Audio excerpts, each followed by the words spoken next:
तो बहुत बहुत स्वागत है आप सबका अपने इस सेशन में। I welcome you all to this session. और आप सब मेरे साथ जुड़े हुए हैं भारत के पड़ोसी बांग्लादेश से। पर फिर मैसिव है उस टॉपिक को डिकोड क्या है पूरा मामला। आखिरकार में एक बार फिर क्यों कुछ महीनों के बाद एक बार फिर क्यों बांग्लादेश में है वहां पर वो सड़कों पर फिर क्यों उतरे, वो क्यों इतना मैसिव प्रोटेस्ट कर रहे हैं और जय श्री राम के नारे बांग्लादेश समय क्यों गूंज रहे। ढाका की सड़कों पर मैसिव प्रोटेस्ट को देखने दरअसल पूरा मामला जो अभी इस समय आया है जिसकी वजह से मैसिव प्रोटेस्ट हुआ है वहां पर शुरू हुआ है वो दरअसल भगवान राम के अपमान से जुड़ा हुआ है। और एक बार फिर बांग्लादेश में अल्पसंख्यक है जो अल्पसंख्यक है स्पेशली जो है उनकी सुरक्षा के फंडामेंटल राइट्स उनके धार्मिक अधिकार धार्मिक स्वतंत्रता को लेकर के एक बार फिर क्वेश्चन मार्क लग गया। क्या बांग्लादेश नई सरकार बनी है तारिक रहमान, क्या वो बांग्लादेश में रह रहे हिंदुओं को संवैधानिक अधिकार दिला पाएगी या नहीं दिला पाएगी।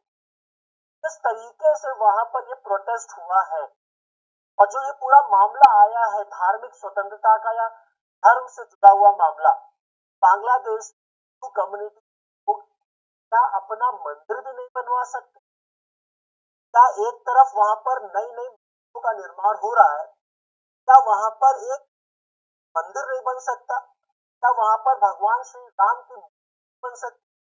दरअसल ये पूरा मामला जो है वो पलाश बारी एरिया है, ये नॉर्थ बांग्लादेश में पड़ता है। ये आप देख रहे हैं पलाश बारी एरिया पर दरअसल एक भगवान श्री राम की बांग्लादेश सबसे ऊंची वहां पर स्टैब्लिश की जा रही है, मूर्ति वहां पर बन रही थी। लगभग 80% उसका काम भी पूरा हो गया है। उस मूर्ति 1 फीट टॉल मूर्ति है, वो पूरे एशिया में माना जा रहा है सबसे बड़ी मूर्ति होगी भगवान श्री राम की।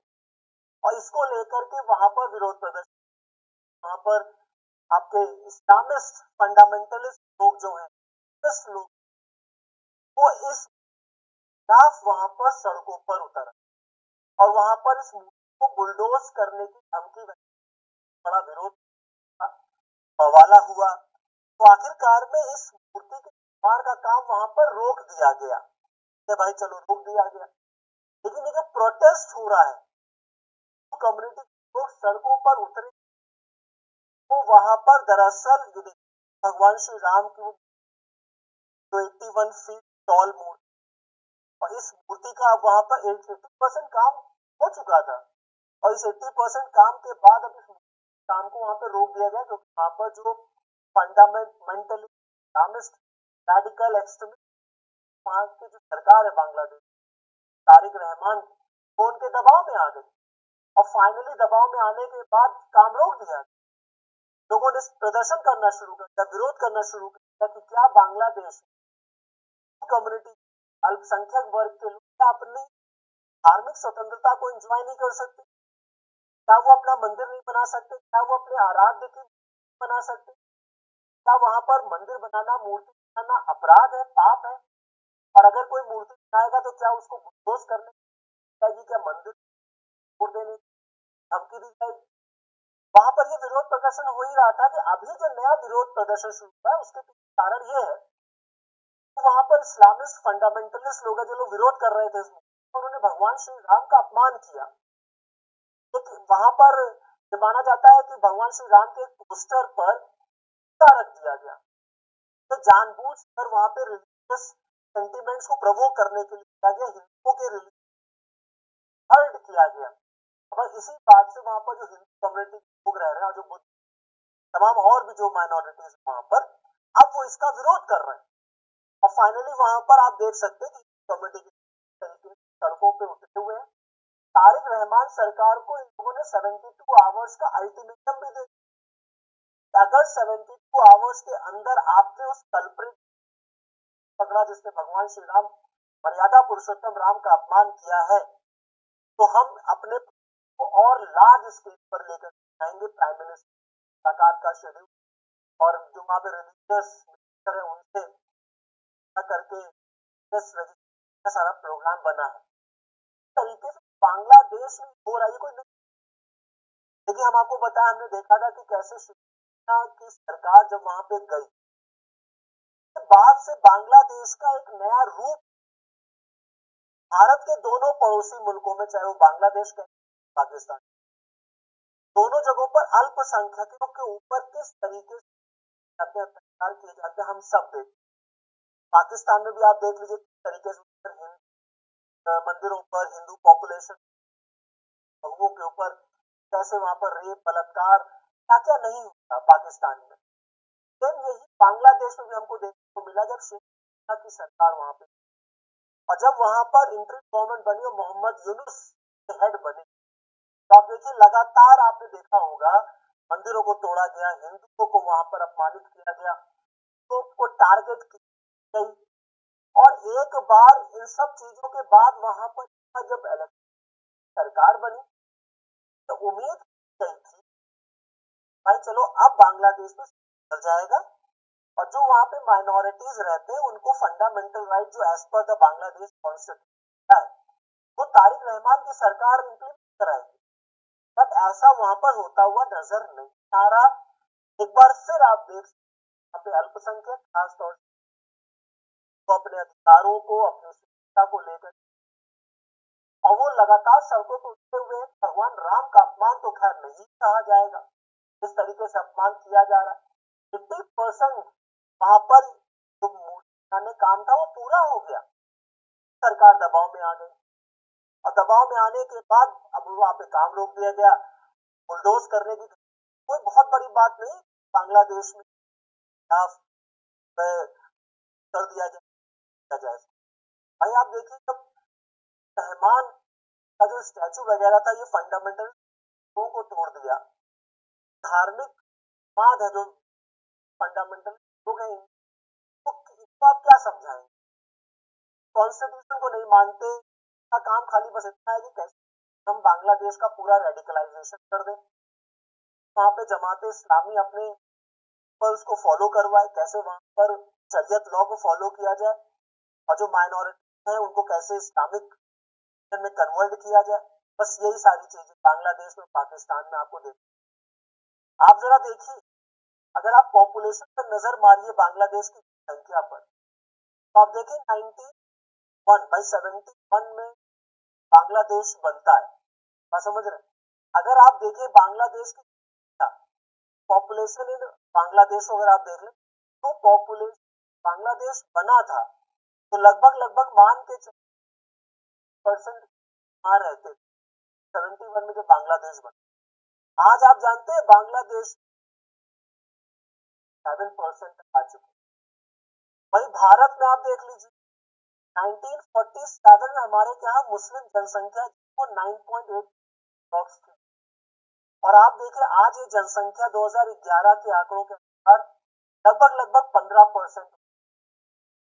की जनसंख्या आप देख लीजिए 85 थी, वो घट करके 80%। और आपके पड़ोसी में भारत में आप देख लेंगे क्या बढ़ रही है, और आप देख लीजिए बांग्लादेश और पाकिस्तान में आप देख लीजिए लगातार अल्पसंख्यकों की जो जनसंख्या है वो घटती चली जा रही है, या तो उनको मार दिया जा रहा है या उनका धर्म परिवर्तन कर दिया जा रहा है, जिससे वो पूरे उस क्षेत्र का डेमोग्राफिक चेंज करा सके और पूरी तरीके से इस्लामिक को हम स्टैब्लिश करा सके बांग्लादेश, और दैट इज पाकिस्तान। और जब हमारे देश में आप देखिए जब आया था आपका सिटीजन अमेंडमेंट बिल का विरोध प्रदर्शन हुआ था इस देश, आप ये क्या कर रहे हैं, आप बांग्लादेश, पाकिस्तान, अफगानिस्तान से जो वहां पे जो मारे जा रहे हैं, वहां पे सताए जा रहे हैं, आप वहां पर अगर वो भारत आएंगे तो भारत सरकार उनको भारत की नागरिकता देगी, का विरोध हुआ था इस देश के अंदर। आप देखिए जरूरत है इस अमेंडमेंट की, नहीं ऐसा कानून जो गवर्नमेंट लेकर आएगी वेरी मच रिक्वायर्ड है। आपके पड़ोस में हिंदुओं के ऊपर किस तरीके एट्रोसिटीज हो रही है, अत्याचार हो रहे हैं, मारा जा रहा है, मंदिरों को तोड़ा जा रहा है, और लेटेस्ट तो आप बांग्लादेश में देख भगवान राम का जैसा वहां अपमान किया जा रहा है। बताइए उनके ऊपर रख दिया गया, अपमान नहीं है तो और क्या है? अब आप कॉन्स्टिट्यूशन को देखिए बांग्लादेश में कॉन्स्टिट्यूशन है जरूर, बांग्लादेश में भी है, पाकिस्तान में भी है, but there is no constitution, कोई फॉलो नहीं करता, कोई फॉलो नहीं करता। कॉन्स्टिट्यूशन जरूर है लेकिन कोई फॉलो नहीं करता। बांग्लादेश का संविधान बांग्लादेश में सेकुलरिज्म की बात करता है। बांग्लादेश बना था एक सेकुलर कंट्री बनाने की बात हुई थी कि यहाँ पे सभी धर्मों के लोग रह सके। तो आप देखेंगे अगर तो बांग्लादेश के कॉन्स्टिट्यूशन में आपको सेकुलरिज्म और फ्रीडम मिलता है, हर व्यक्ति का अधिकार है तो अपने धर्म को प्रमोट कर सकता है, उसको आगे लेके जा सकता है, और उसको प्रोटेक्ट करना ये स्टेट का, गवर्नमेंट का काम होगा। और रिलीजन को पॉलिटिक्स में नहीं लाया जाएगा, धर्म और राजनीति अलग अलग होंगे। क्या बांग्लादेश वाकई में है? आंसर बड़ा वाला नो, बड़ा वाला जीरो, क्योंकि वहां जो सरकारें बनती तो वहां पर इस्लामिक फंडामेंटलिस्ट लोग हैं, उनके दबाव में आती है। और शेख हसीना की सरकार के बाद ये चीज ज्यादा हुई है वहां पर बांग्लादेश में। और इसके पाकिस्तान का कनेक्शन है, तो पाकिस्तान में रेडिकल ग्रुप्स हैं जो टेररिस्ट, वो बांग्लादेश रेडिकल ऑर्गेनाइजेशंस के टच में है, तो उनके इशारे पर किया जाता है कि आप हिंदू को अटैक करिए, आप हिंदुओं का अपमान करिए, तो डर के अपना रिलीजन छोड़ दे और इस्लामिक रिलीजन आ जाए, अपना धर्म परिवर्तन करा लें, और या तो आप उनको मार दीजिए,